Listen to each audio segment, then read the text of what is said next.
"You're not putting that chain on my dock." Lila Grant's voice cut across the morning fog like a foghorn, sharp enough to make the two port workers freeze mid-crouch.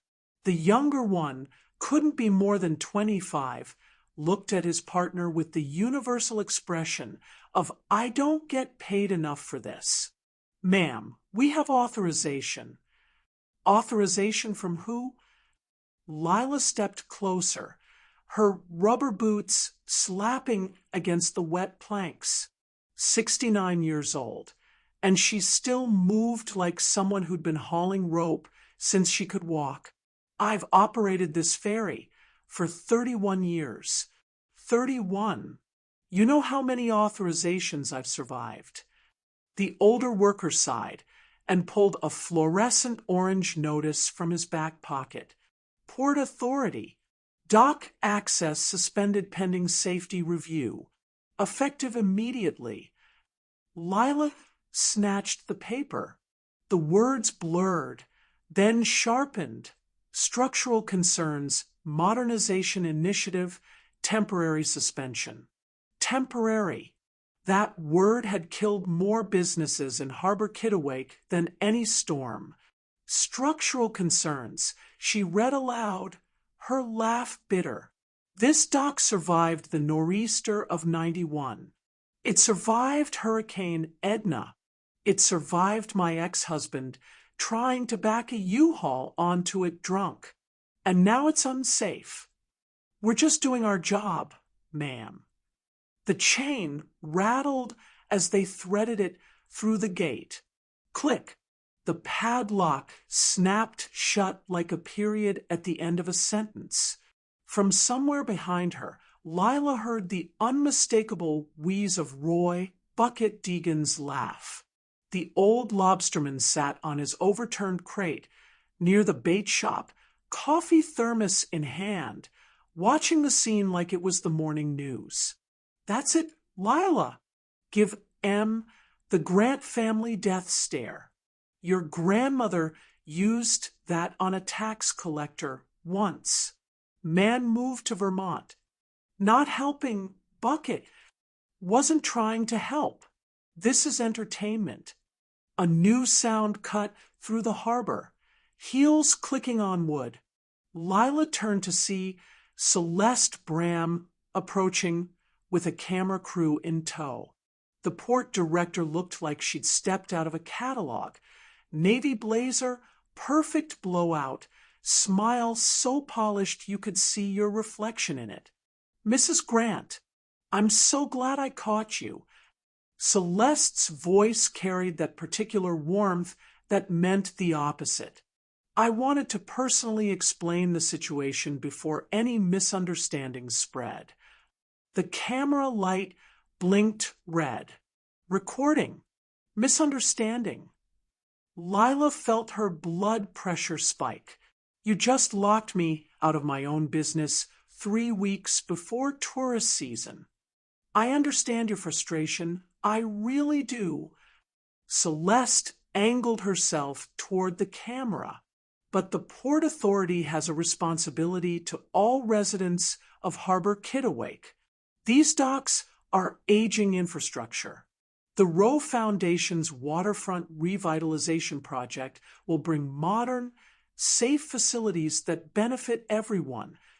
Safe facilities that somehow require shutting down the only affordable ferry service in town." Celeste's smile didn't waver. "Change is always difficult, Lila, but we have to think about the future."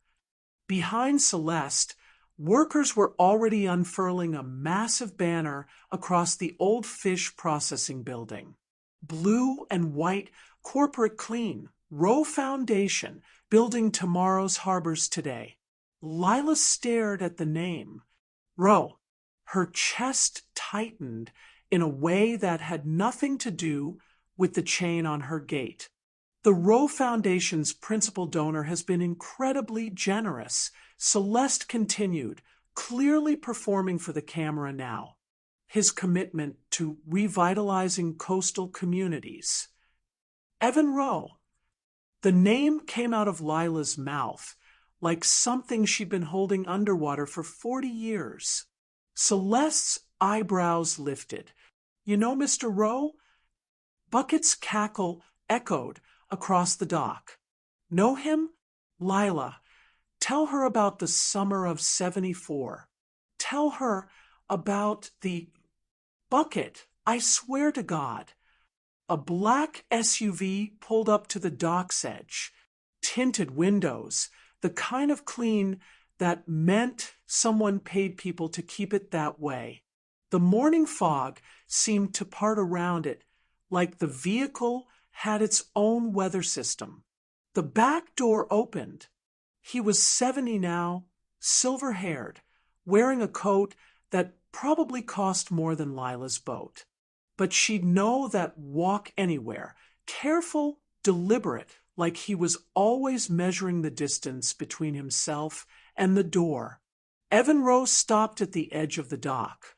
His eyes found the chained gate, then found Lila, and something in his face shifted. Not quite guilt, not quite surprise. Something older than both. Lila! His voice was quieter than she remembered. I didn't authorize this. Before Lila could respond, another figure emerged from the SUV.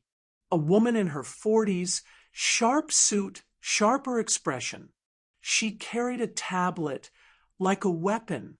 Yes, the woman said crisply, not even looking at Lila. You did. The infrastructure timeline was approved in the March board meeting. Page 47 of the implementation plan you signed. Evan's jaw tightened. Nina, the revitalization schedule is non-negotiable, Mr. Rowe. You made that clear yourself. Nina Vale finally glanced at Lila with the board assessment of someone cataloging inventory. I assume this is a local stakeholder. We can schedule a community feedback session for next quarter. Next quarter. Lila's voice rose. I won't have a business next quarter. Celeste stepped smoothly between them, still smiling for the camera. Perhaps we should continue this conversation somewhere more private. No. Lila held her ground. You want to put on a show, Celeste? Fine. Let's put on a show. She turned to Evan, and 40 years of silence pressed against her teeth. You left. You left. And now you come back to buy up the harbor like it's just real estate. Evan opened his mouth, but no words came. This is hardly the venue, Nina began. The venue, Lila cut in, is my life. This dock, this ferry, this is what I built while you... She stopped herself, drew a breath that tasted like salt and something burning. Bucket raised his coffee thermos in a toast. And I thought the council meetings were dramatic. This is premium content. The camera kept rolling. Celeste kept smiling. And Evan Rose stood there, a billionaire in a tailored coat, looking at Lila like she was the one door he'd never figured out how to open. Finally, Lila turned away. Mara's going to hear about this, she muttered, mostly to herself, and she's going to want answers. She didn't look back as she walked toward the bait shop, but she heard Evan's voice behind her, low and cracked. So do I, Lila? So do I? She said what? Mara Grant's voice echoed off the cramped walls of Lila's office. A glorified shed at the back of the bait shop that smelled permanently of diesel and coffee.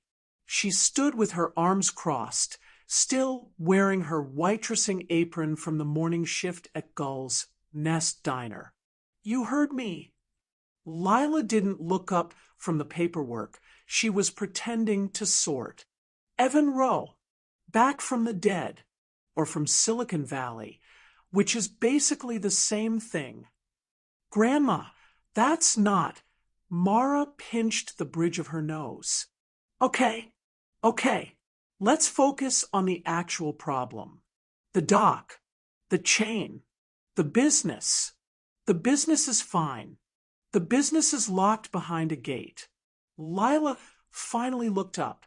Her granddaughter had her mother's eyes, dark, stubborn, always calculating 3 moves ahead, 33 years old, and still trying to fix everything Lila broke. It made Lila's chest ache in ways she'd never admit. I've survived worse. Have you? Because last time I checked, you remortgaged the house in 2019 to keep the ferry running, and tourist season is literally our entire annual income. We'll figure it out. How? The door banged open. Bucket stuck his head in, grinning like a man delivering Christmas presents. Ladies, you're going to want to see this. Celeste just pulled up with a fruit basket. The fruit basket was enormous, wrapped in cellophane with a bough the size of a dinner plate, stuffed with organic pears and artisanal cheese that probably cost more than Mara made in tips last week. Celeste Bram set it on the counter of the bait shop, like she was presenting an award. A small gesture, she said warmly. I know this morning was tense.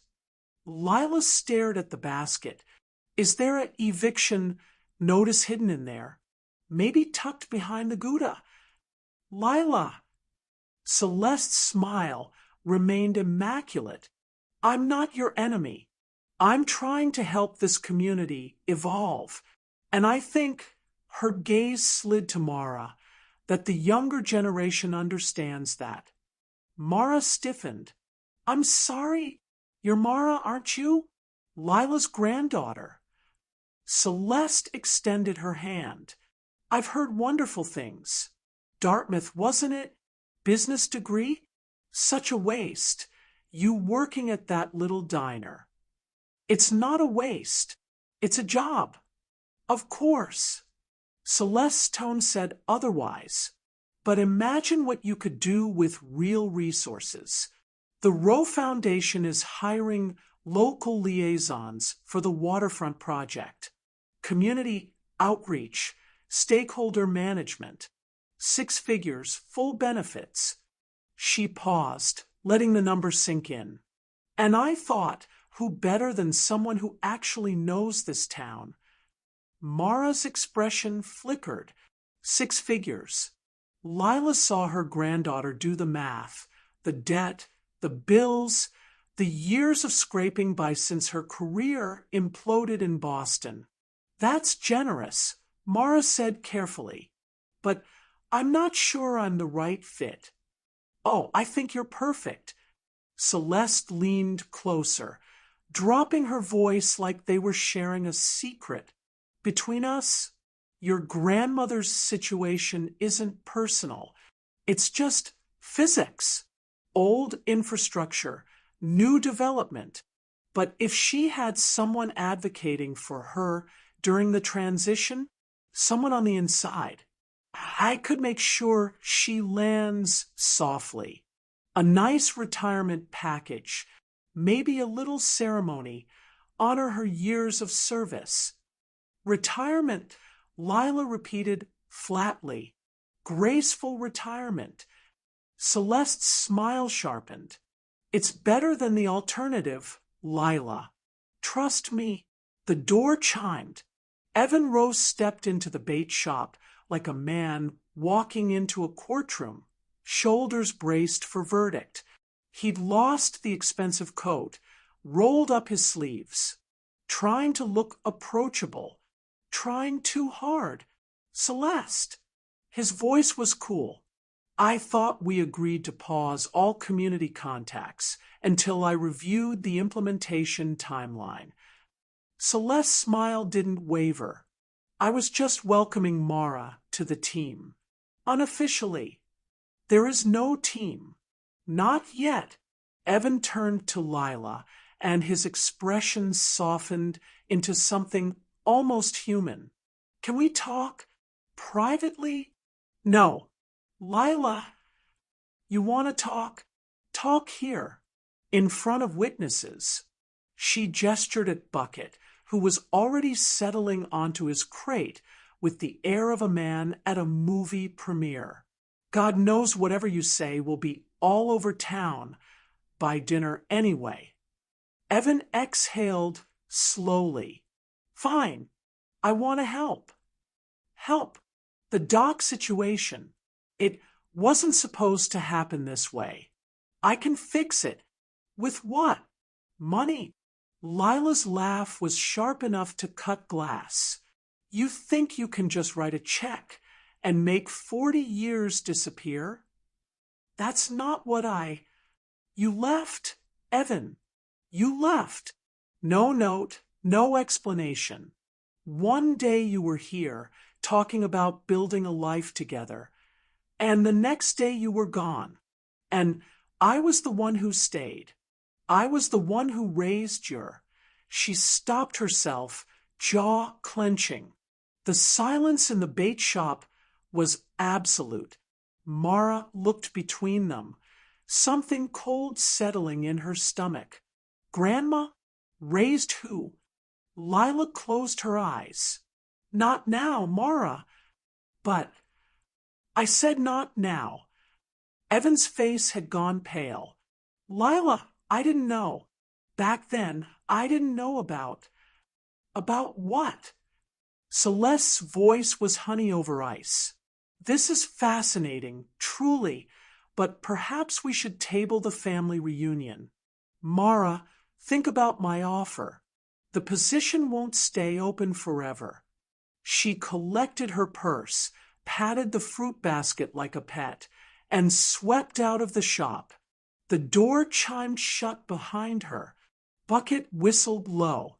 That woman could sell ice to penguins. Evil ice. Penguin-destroying ice. Evan stepped closer to Lila. Let me make this right. I have resources now. Lawyers, accountants. I can fight the Port Authority. Get your dock access restored. I don't want your lawyers. Lila's voice was quiet now, which was somehow worse than the shouting. I don't want your money. I want you to understand that you can't just buy your way back into this town, into my life. Then what do you want? Lila looked at him for a long moment. The boy she'd loved, the man who'd vanished, the stranger who'd returned wearing success like armor. I want you to leave me alone. She turned and walked into her office. The door clicked shut with terrible finality. Mara stood frozen, questions piling up like storm clouds. Evan looked at her, and something in his expression made her stomach drop. She raised my daughter, he said quietly. Your mother. I didn't know until it was too late.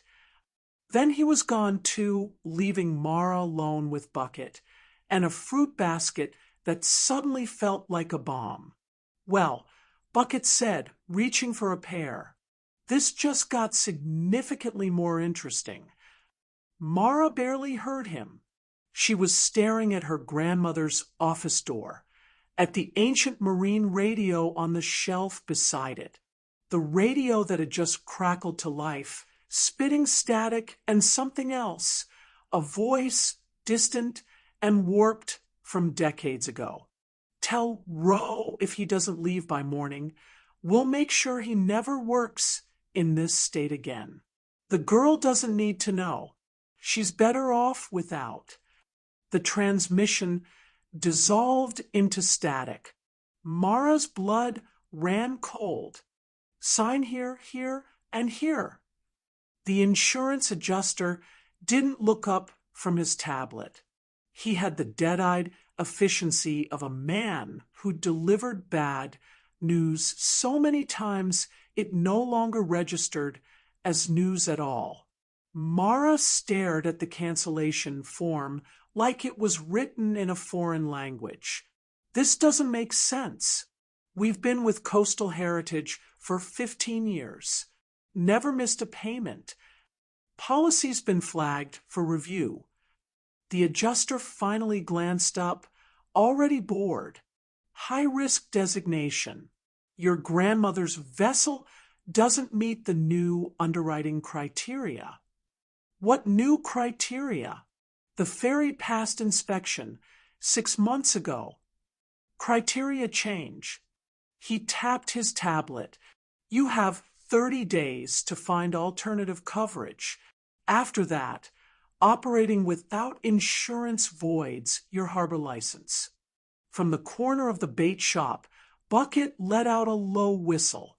That's a nice little trap. Can't sail without insurance. Can't get insurance without sailing. It's like a riddle. An evil, bureaucratic riddle. The adjuster ignored him. Sign or don't sign. Either way, the policy terminates at midnight.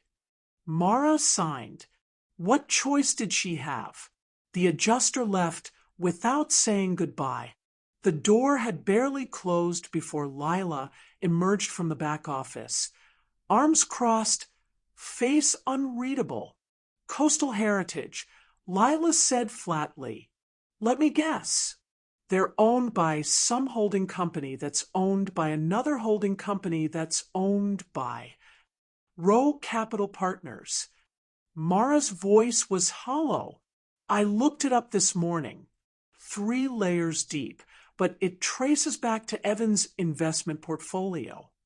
Lila laughed, but there was no humor in it. Of course it does. Grandma, I don't think he knows. The way he talked yesterday. The way he talked. Lila's eyes flashed. Honey, men like Evan don't get to be billionaires by not knowing where their money goes. They just get very good at pretending. The bell above the door chimed. Both women turned, expecting another bureaucratic ambush. Instead, it was Nina Vale. Evan's CFO stood in the doorway like a blade in a pantsuit, tablet clutched against her chest. She surveyed the cramped bait shop with the expression of someone cataloging items for demolition. Mrs. Grant, Ms. Grant. Her voice was crisp, efficient. I'm here to discuss a resolution. A resolution, Lila repeated. Is that what we're calling it? The Foundation recognizes that the transition timeline has caused friction. Nina stepped inside, heels clicking. We're prepared to offer a buyout package. Fair market value for your business assets, plus a settlement for emotional distress. Enough to retire comfortably. I don't want to retire. With respect, Mrs. Grant, what you want is becoming increasingly irrelevant. Nina pulled up something on her tablet. The dock lease expires in 90 days. The insurance situation is, as you've discovered, complicated. And the town council meets next week to vote on the new zoning ordinance that would reclassify your operating area as commercial exclusive. She paused, letting the implications land. Take the buyout. It's the path of least resistance. Mara stepped forward. And if she doesn't? Nina's gaze shifted to Mara, and something flickered there. Recognition, maybe something colder. Then the foundation proceeds with its development timeline, and your grandmother's business becomes collateral inefficiency. Nina's lips curved, not quite a smile. We've met before, haven't we? Mara Grant, you worked at Hartwell Consulting in Boston. Mara's stomach dropped. That was years ago. 3 years, 2 months. You were on the Morrison account, promising analyst, as I recall, until you weren't. Nina tilted her head. Funny how these things work out. One bad performance review, one whisper in the right ear, and suddenly all those doors just close. The blood drained from Mara's face. That review was garbage. The Morrison account failed because someone leaked confidential projections to the client's competitor. Did they? I wouldn't know anything about that. Nina's smile sharpened. But I do know that Celeste's job offer comes with certain expectations. Convince your grandmother to take the buyout, and maybe your career finds a second act. Refuse, and she shrugged delicately. Well, Harbor Kittiwake is a lovely place to wait tables forever. Bucket stood up from his crate, joints popping. Lady, I've seen sharks with better bedside manner, and I've literally wrestled sharks. I'm not here to be pleasant, Mr. Deegan, Roy Deegan, but everyone calls me Bucket on account of. I genuinely don't care. Nina turned back to Lila. You have 1 week to accept the buyout. After that, the offer decreases by 10% daily. She walked to the door, paused with her hand on the frame. Oh, and Mrs. Grant, the Foundation's legal team is very thorough. If there are any skeletons in your closet, unpaid taxes, permit violations, anything at all, they will find them. She left. The bell chimed cheerfully, completely at odds with the tension she'd left behind. Mara sank onto a stool, her hands shaking. She tanked my career. 3 years ago, when everything fell apart, it was her. She was consulting for Hartwell's board. I never even knew. Lila was quiet for a long moment. Then she crossed to the ancient radio on the shelf, the one that had crackled to life yesterday. She ran her fingers over its dented surface. Bucket, you still got contacts at the Coast Guard station. Got a nephew there. Why? That transmission we heard. The old one. Lila's jaw tightened. Someone recorded it. Back then, the harbor scanner caught everything, shipped to shore private frequencies, all of it. The archives might still exist. Bucket's eyebrows rose. You think there's more? I think someone went to a lot of trouble to push Evan out of this town 40 years ago. And I think whoever's pulling strings now learned it from the same playbook. She turned to Mara. The petition, the town council, all those proper channels we tried. How'd that work out? Mara's expression darkened. Celeste got to them first. Councilman Peters won't even return my calls. She's framing it as safety versus nostalgia. Says we're standing in the way of progress. Progress. Lila spat the word like it tasted rotten. Progress is what people call it when they're taking something you built and handing it to someone with more money. The door opened again. This time it was Evan, looking harried, his silver hair windswept. He spotted Nina's retreating SUV through the window, and his face tightened. What did she say to you? Nothing we didn't already know. Lila's voice was ice. Your company's canceling our insurance. Your foundation's squeezing us out. And your CFO just threatened my granddaughter's entire future. She stepped closer to him. So tell me again. Evan, tell me you didn't know. Evan's shoulders sagged. The insurance. I didn't authorize that. Nina's been making moves through the subsidiary structure, things I don't see until they're already done. The board gave her operational authority, while I focused on the charitable side. Convenient. It's not convenient. He stopped, frustrated. I'm trying to help Lila, but every time I push back, Nina finds another lever. The board's nervous.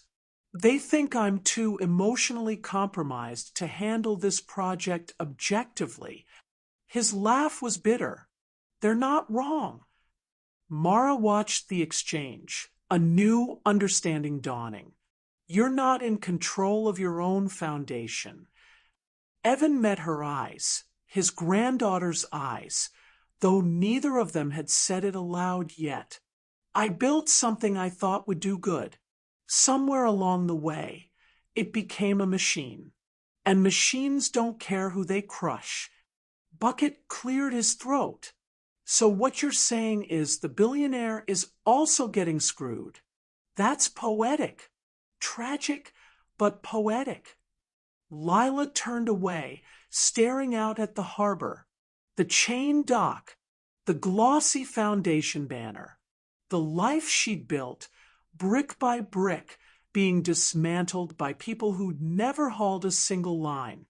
The recording, she said quietly, whoever made that transmission 40 years ago, they wanted you gone, Evan, and they got what they wanted.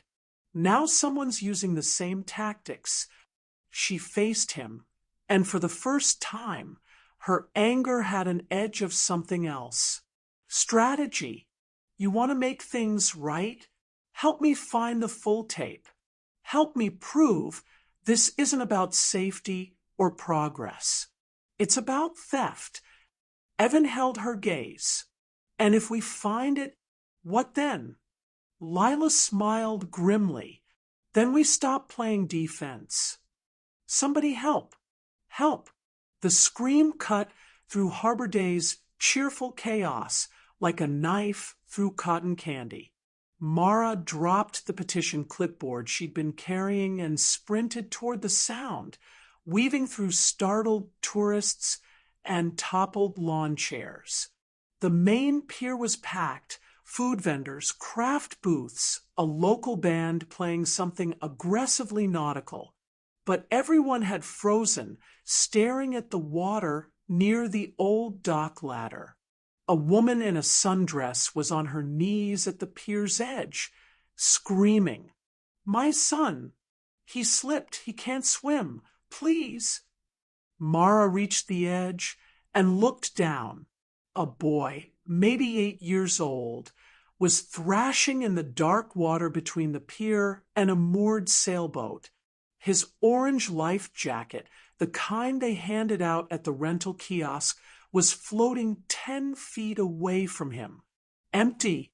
The jacket came off, someone shouted. The clip was broken. Mara kicked off her shoes, ready to jump, but a hand caught her arm. The current's wrong. Bucket materialized beside her, face grim.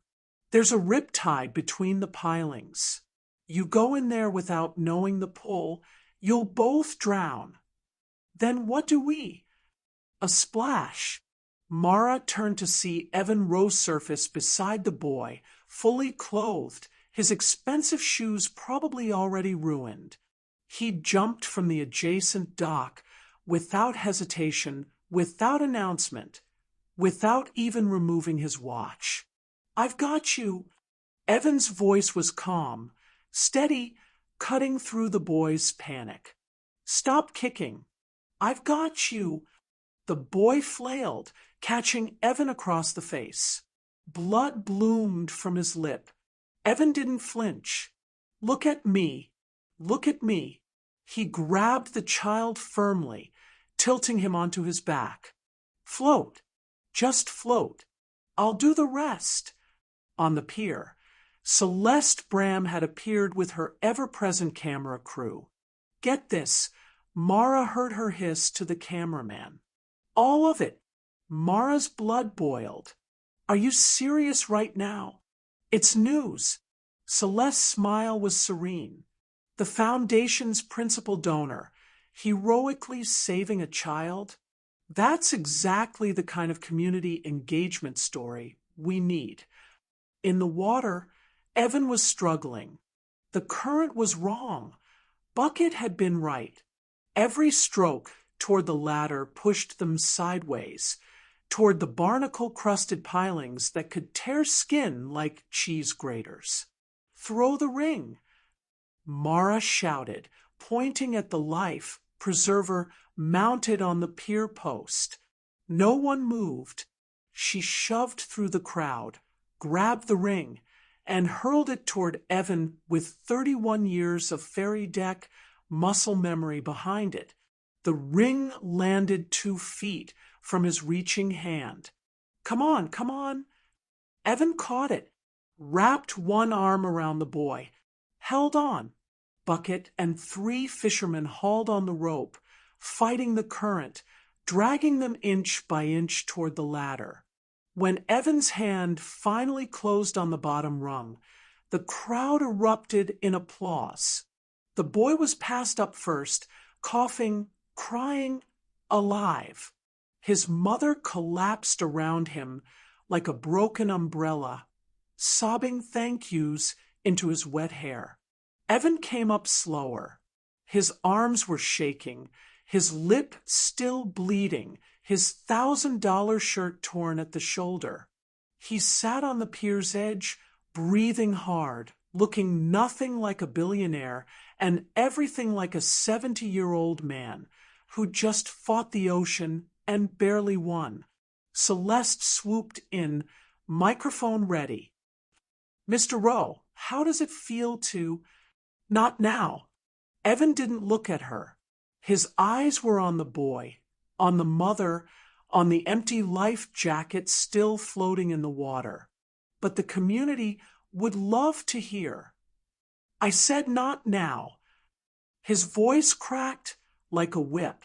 Celeste actually stepped back. Mara crouched beside him, offering a towel someone had shoved into her hands. That was either very brave or very stupid. Probably both. Evan took the towel, pressed it to his lip. "I'm 70. My cardiologist is going to kill me."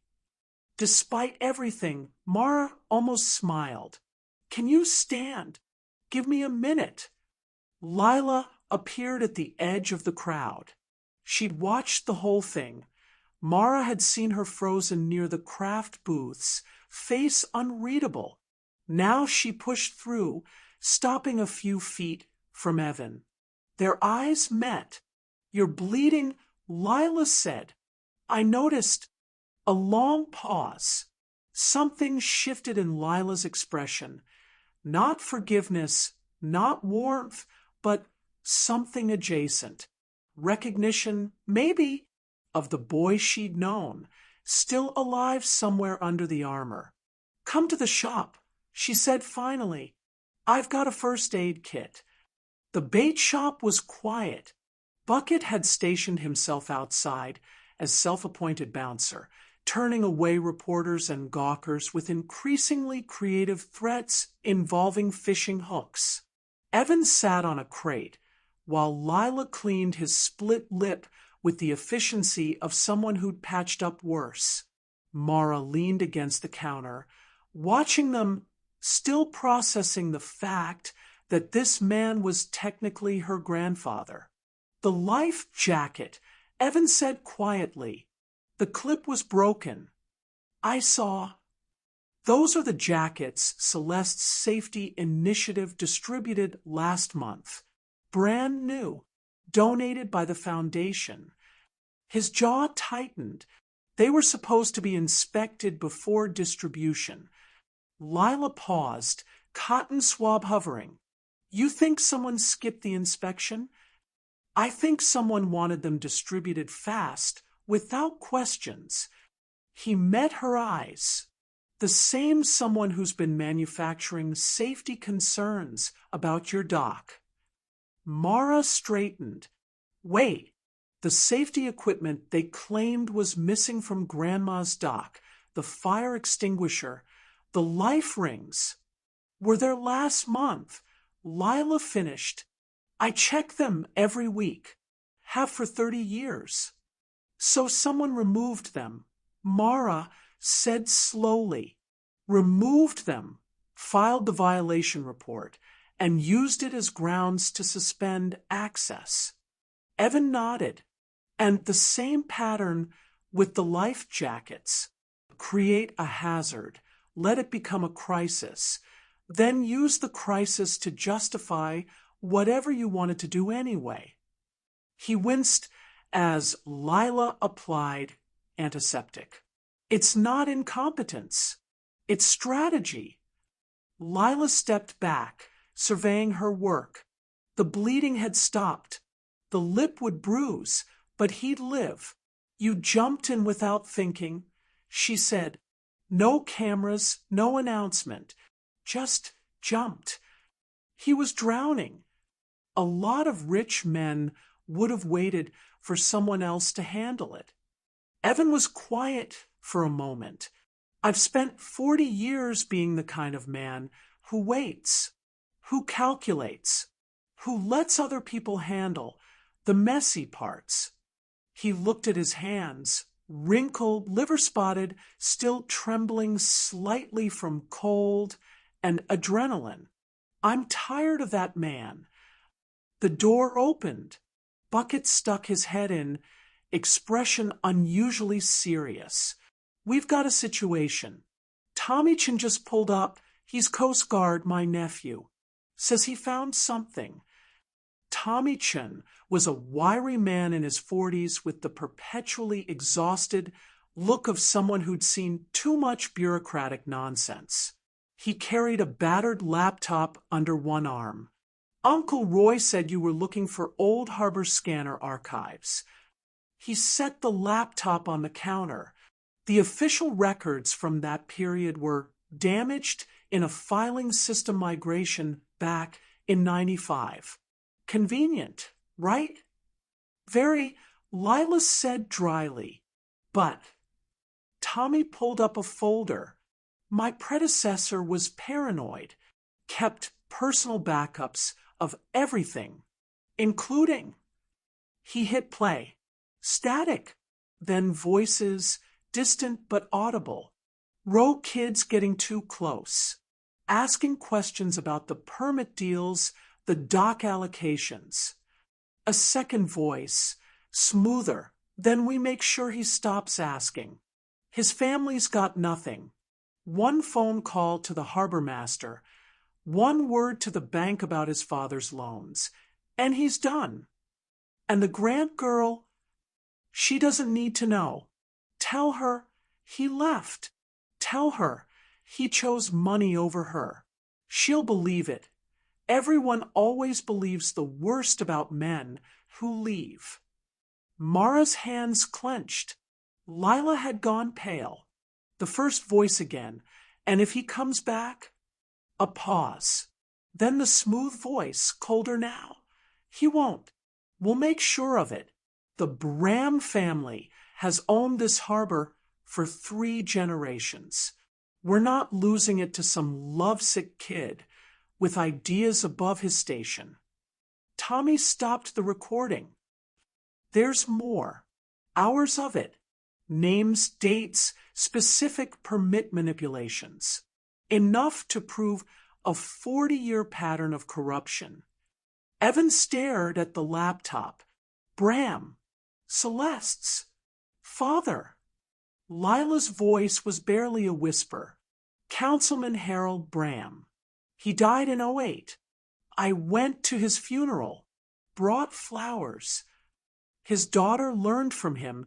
Tommy said, different generation, same playbook. She's been positioning to buy up the waterfront cheap for years. Your doc, Mrs. Grant, is the last piece she doesn't control. Evan stood slowly. The dock auction. Harbor Day. She's planning to turn your grandmother's livelihood into a public spectacle, Mara finished, and use the foundation's money to do it. Lila looked at Evan. The anger was still there, would probably always be there. But underneath it, something else had taken root. You didn't leave me, she said quietly. They made you. I should have fought harder. Yes, She held his gaze. You should have, but you didn't know. And she swallowed. I believed the worst, just like they wanted. The silence stretched. 40 years of misunderstanding, hanging in the salt air. Bucket cleared his throat. So, we've got proof. We've got a target. What's the play? Lila's eyes hardened. Harbor Day. The auction. Celeste wants a spectacle. She smiled grimly. Let's give her one. This is insane. You know that, right? Mara paced the length of Lila's living room, stepping over stacks of documents, old photographs, and the tangled cables connecting Tommy's laptop to a portable speaker system. Outside, Harbor Day festivities were winding down, but tomorrow's main event, the dock lease auction, loomed like a storm on the horizon. Insane is letting them steal everything I've built. Lila sat at the kitchen table, the marine radio recordings playing on loop through tinny speakers. She'd listened to them 15 times now, each repetition carving the betrayal deeper. Insane is watching Celeste smile for cameras while she buries us. Evan stood by the window, watching the last of the tourist boats return to harbor. He'd changed into borrowed clothes, one of Bucket's old flannels, a pair of paint-stained khakis. He looked less like a billionaire and more like the man Lila remembered. It made everything harder. The recordings prove historical corruption, he said slowly, but Celeste will claim she had nothing to do with her father's actions. She'll distance herself, play the victim, say she's being smeared. Then we need to connect her directly. Mara stopped pacing, her mind clicking into the analytical mode that had once made her a rising star at Hartwell. The safety violations, the insurance cancellation, the life jacket defects. If we can prove she orchestrated those, we'd need documentation. Evan turned from the window. Internal memos, emails, something with her fingerprints on it. And where would we find that? Silence. Bucket, sprawled on Lila's ancient couch with a beer, raised his hand. I might know a guy. Everyone stared at him. What? I know lots of guys. This particular guy works maintenance at the Port Authority building. Owes me $50 from a poker game in '09. He took a long sip. Amazing what people leave in unlocked filing cabinets when they think the janitor can't read. 2 hours later, Mara found herself crouched behind a dumpster at 11 p.m., questioning every life choice that had led to this moment. This is breaking and entering, she whispered. It's not breaking if we have a key. Bucket held up a jangling keyring. And it's not entering if we're just visiting aggressively. That's not how the law works. You want legal or you want your grandmother's dock. The Port Authority building was a squat brick structure that had probably been charming in 1952 and had aged like milk since. Bucket's contact, a weary man named Dennis who seemed deeply uninterested in asking questions, had left a service entrance unlocked and the security cameras pointed at the ceiling. Celeste's office is on the second floor, Bucket murmured as they slipped inside. Dennis says she keeps a personal filing cabinet. Doesn't trust digital records. Smart, Mara admitted reluctantly. Harder to hack a piece of paper. They climbed the stairs in darkness, guided by Bucket's phone flashlight. The building creaked around them. Old pipes, settling foundations, the occasional scurry of something Mara chose not to identify. Celeste's office door was locked. Bucket produced a second key. "Dennis is very thorough," he said to Mara's raised eyebrow. "Also very underpaid. The Port Authority really should address that." Inside, the office was aggressively tasteful. Coastal artwork, white furniture, a desk so clean it looked staged for a magazine shoot. The filing cabinet sat in the corner, a vintage piece that probably cost more than Mara's car. Mara pulled on latex gloves. Bucket had thought of everything and started searching. Insurance correspondence, vendor contracts, PR budgets. She rifled through folders, her heart hammering. Nothing about the dock or the wait. A folder labeled Waterfront Transition, Phase 1. Inside, a timeline. Detailed, annotated, damning. Step 1. Identify vulnerable properties priority. Grant ferry operation. Step 2. Initiate safety review through Port Authority channels. Step 3. Coordinate insurance cancellation via Row Capital subsidiary. Contact and Vail. Step 4. Stage equipment removal to justify violation citations. Step 5. Public auction during Harbor Day.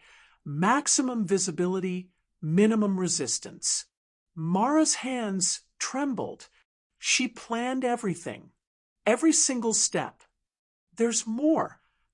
Bucket was at the desk, holding a leather-bound notebook. Personal journal. Dates back years. He flipped to a marked page and read aloud. "Father always said the harbor belongs to those strong enough to take it. The Grant woman is sentimental, weak. She'll fold when the pressure mounts. And if she doesn't, we'll make sure the foundation's money buries her either way." Mara photographed everything. Every page, every memo, every handwritten note. Her phone's storage filled with evidence of a woman who had turned corruption into a family business. "Okay." She tucked the folder back exactly as she'd found it. "We have enough. Let's go." They were halfway down the stairs when the lights clicked on. Nina Vale stood at the bottom, arms crossed, expression carved from ice. "Well," she said calmly, "this is unfortunate. You know what I find fascinating?" Nina circled them slowly as two security guards blocked the exit. People who think they're clever, who think they can outmaneuver systems built by professionals, systems built to steal from hard-working people. Mara kept her voice steady despite her racing pulse. "We have evidence. Everything Celeste planned. Evidence obtained through trespassing." Nina's smile was surgical, inadmissible. "And even if it weren't, who do you think the courts believe?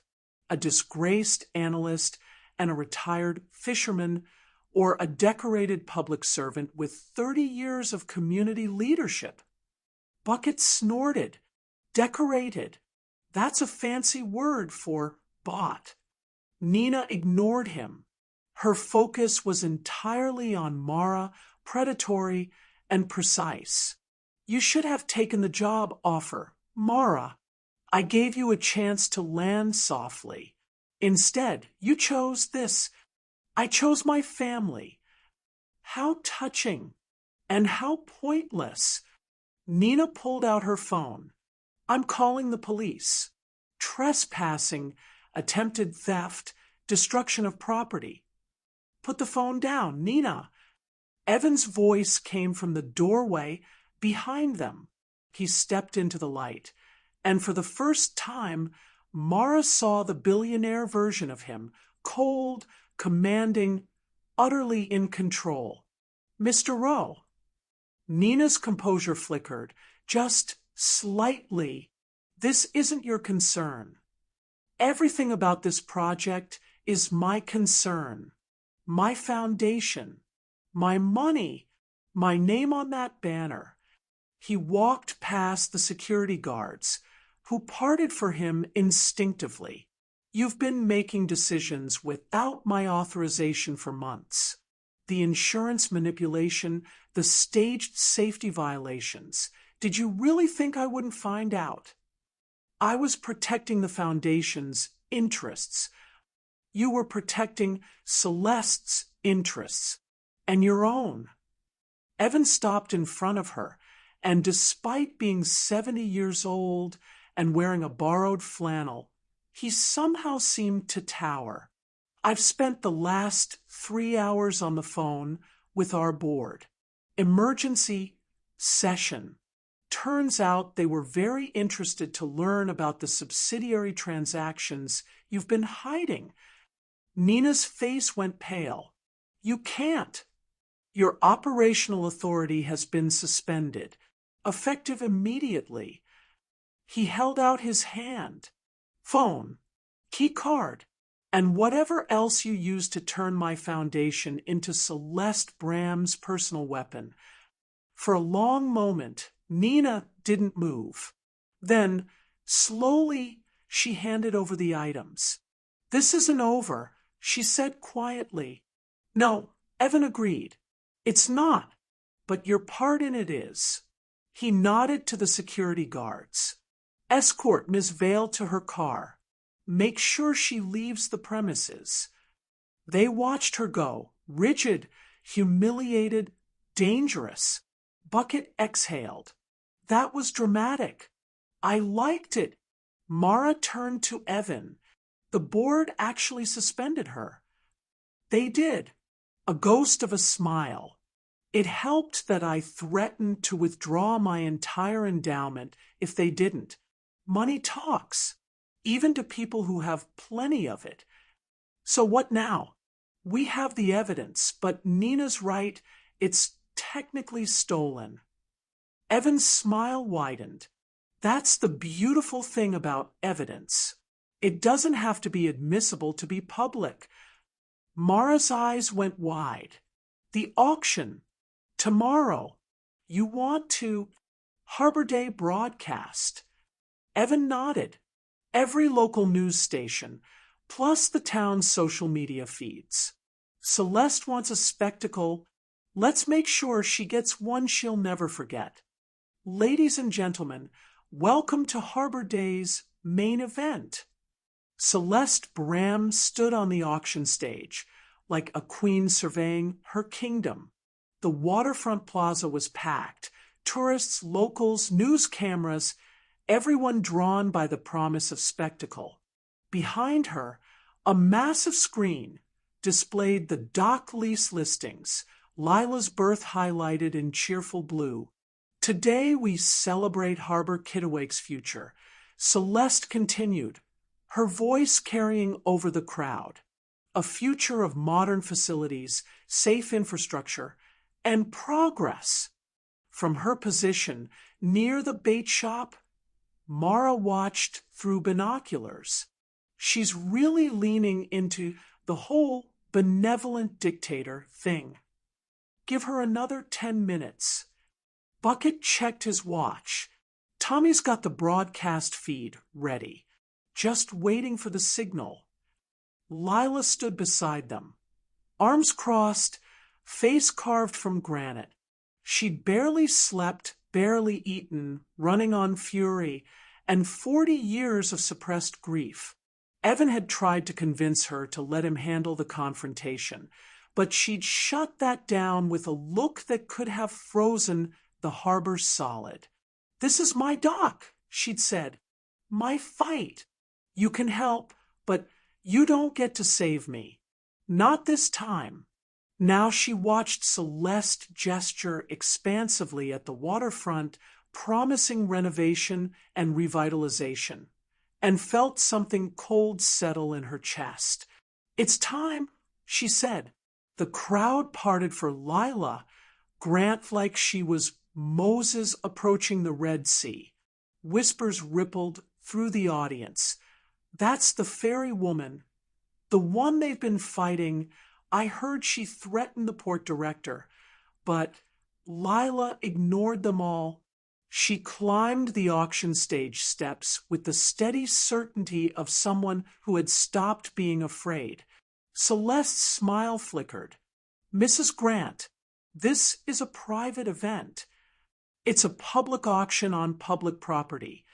Lila's voice was calm, dangerously calm. I have a right to speak. Security. Let her talk, someone shouted from the crowd. Others joined in a growing chorus. Whatever else Harbor Kitawake thought of Lila Grant, they respected grit, and showing up to fight for your livelihood was nothing if not gritty. Celeste's smile hardened. Fine, say your piece, but make it quick. We have a schedule. Lila turned to face the crowd. Hundreds of faces stared back. Neighbors, strangers, the community she'd served for 3 decades. 31 years ago, I started a ferry service from that dock. She pointed toward the chained berth. I was 28, broke, and raising a child alone. Everyone said I'd fail, said a woman couldn't run a boat business, couldn't compete with the big operators, couldn't survive. She paused, letting the silence build. I survived. Every storm, every recession, every bureaucrat who tried to push me out. I survived because this harbor isn't just my business, it's my home. And I thought that mattered to the people who run this town. Celeste shifted uncomfortably. Mrs. Grant, no one is questioning your dedication. But dedication doesn't matter when someone decides they want what you have. Lila's voice sharpened. When they manufacture safety violations, when they cancel your insurance through shell companies, when they remove your equipment and blame you for the gaps. Murmurs swept through the crowd. Celeste's expression flickered, just a flash of something ugly beneath the polish. These are serious accusations. I hope you have evidence to. I do. Lila nodded toward the back of the crowd. Tommy Chun, stationed at the broadcast booth, hit a button. The massive screen behind Celeste flickered. Her promotional slideshow vanished, replaced by a document, the waterfront transition, Phase 1 memo blown up for everyone to see. Step 1. Identify vulnerable properties. Priority, Grant Ferry operation. Step 2. Initiate safety review through Port Authority channels. Celeste spun toward the screen, face draining of color. What is this? Who authorized? The image changed. Now it showed her personal journal entry, the handwriting unmistakable. Father always said the harbor belongs to those strong enough to take it. The Grant woman is sentimental. Weak gasps rippled through the audience. Cameras swung toward Celeste, capturing every micro-expression of panic. This is doctored. Celeste's composure cracked. This is someone tampered with. Another image. The insurance cancellation order, traced through Roe Capital subsidiaries, with Nina Vale's signature and a handwritten note. Per CB's timeline, expedite. CB. Lila's voice cut through the chaos. Celeste Bram. Your initials. Your timeline. Your plan. The crowd's murmur had become a roar. Local reporters shouted questions. Someone was already posting clips to social media. Celeste backed toward the stage steps, but found her path blocked by Evan Rowe. Moving so soon? His voice was pleasant, conversational. I thought you wanted a spectacle. Evan, Mr. Rowe, this is all a misunderstanding. Is it? He stepped onto the stage, and the cameras followed him like moths to flame. Because I've spent the last week reviewing every transaction my foundation made in connection with your revitalization project. The manipulated bids, the insider contracts, the safety equipment that was purchased, delivered, and then mysteriously lost before inspection. He pulled out his phone, holding it up for the nearest camera. I have emails, Celeste, from your personal account, coordinating with my former CFO to use my foundation's resources for your private land grab. His expression hardened. You didn't just steal from Lila Grant. You stole from me, and you used my name to do it. Celeste's mask finally shattered. You don't understand. This harbor has belonged to my family for generations. Your family served this harbor, Lila interrupted. They didn't own it. There's a difference. And somewhere along the line, you forgot that. I built this town. You bled it. Lila stepped closer, and Celeste actually flinched. Every small business you squeezed out. Every family you pushed to sell cheap. Every person who trusted you because your father's name was on a building. Her voice dropped, quiet but carrying. My daughter grew up without her father because your family decided he was inconvenient. I spent 40 years believing the man I loved abandoned me, and you were going to do the same thing to my granddaughter. Mara had climbed onto the stage now, standing beside Lila. United. 3 generations of Grant women refusing to fold. The auction is canceled, Evan announced to the crowd.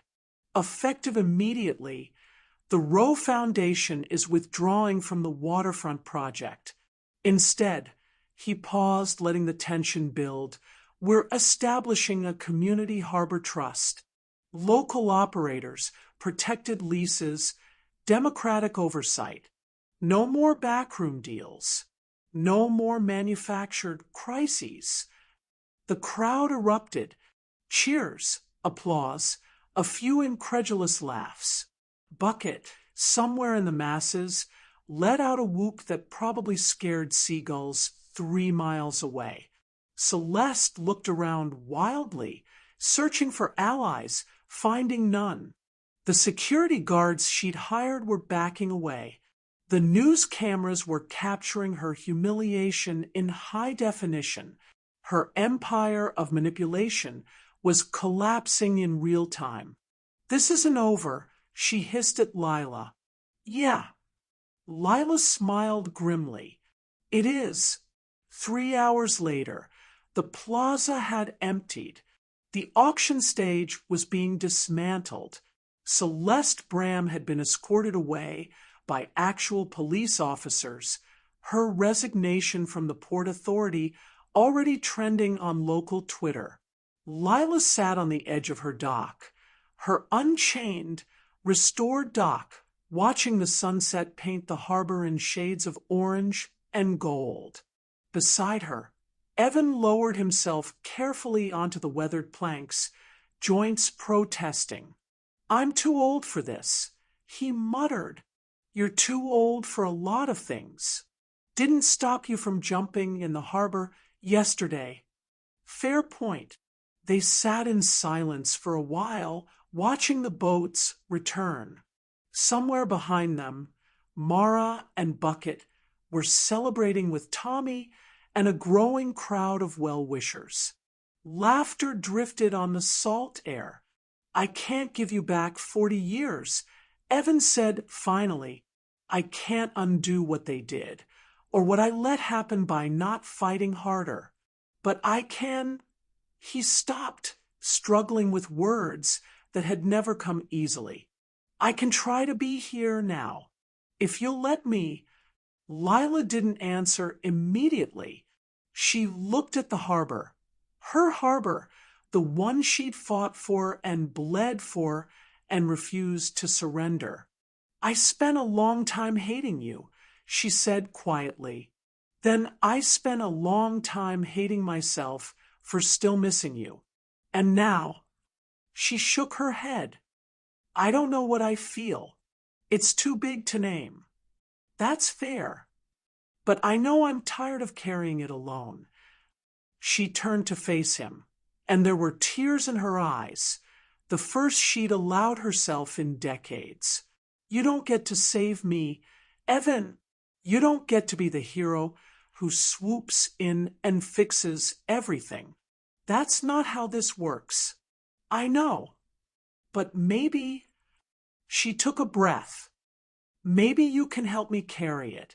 The good parts and the bad parts.